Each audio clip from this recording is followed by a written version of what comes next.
Hello viewers and welcome to Review Information. In this video I will show you how to use Google AdSense app in your Android handset.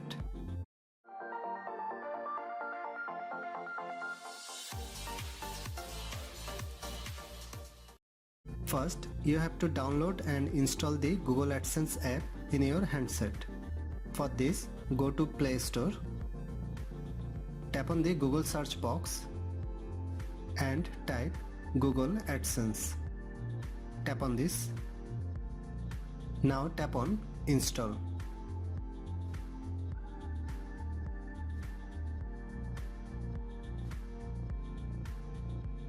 The app is downloaded and installed. Now tap on Open.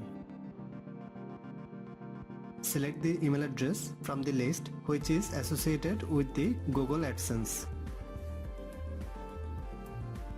You have been logged in into Google AdSense. From this tab, you can find your estimated earnings. Tap on the next tab. From here, you can find your page views.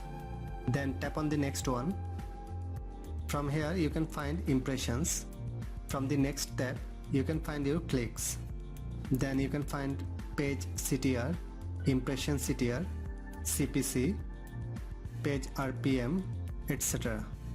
You don't have to log in into Google AdSense account again and again in your computer. By using this app you can see all the informations. So in this way you can use Google AdSense app in your Android handset. Thanks for watching. Hope you guys enjoyed my video. Please subscribe my channel for more videos. Goodbye.